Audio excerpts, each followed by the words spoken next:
In a world that is rapidly getting more and more digital, with people being on their phones and computers all the time, what is more personal and satisfying than sitting down to draw or paint something by hand? It is not just fun, but also a great way to kick off your new pattern project. Hi there my dear friends, it's Michel here from Rapper. Welcome to part 2 of our mini-series How to Create Your Own Source Material. Today we are going to be exploring the art of hand drawing source material for pattern design.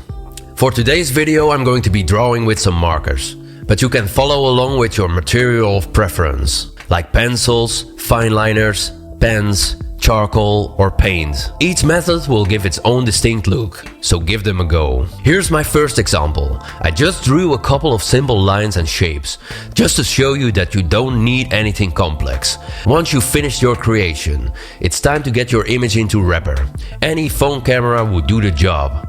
However, if you have access to a high quality photo camera or a scanner, that would probably give you the best results, as you'll have more pixels and a higher dynamic range. Take a picture of your creation, save it to your device and load it into Rapper.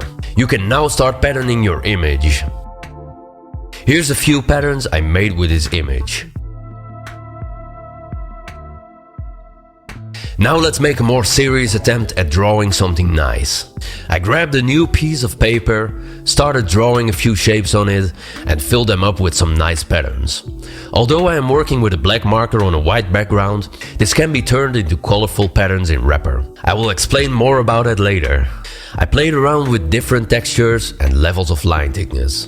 I am sure this image is going to give me loads of options once in Rapper. Remember, your drawing does not have to be perfect. We will be picking pieces of it in Rapper and patternize them. Even some little mistakes could give interesting textures in Rapper. I like my drawing like this. Let me make a picture from it and load it into Rapper. I feel I can get some really creative patterns for coloring books out of this one. Now comes the part where I go from this to this. Let me show you how it's done. I go to the Effects tab and activate the duotone. For this specific look, I set it to tritone, inverted the image and looked for 3 colors I liked. Could anyone imagine these patterns came from a black and white hand drawing? As a final idea, I just tried to draw something beautiful using several colors. Went for a different style this time, leaving a bit more space. These aren't the best markers, and for some I have to apply a bit of pressure to get the lines clear. However, imperfections can actually give a cool twist to your patterns. Check out these patterns I made with this drawing.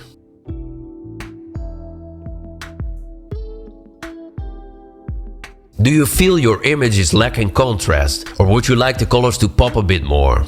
Head over to the Effects tab, toggle on the color adjustments and play around with the brightness, contrast and saturation sliders until you found the looks you need.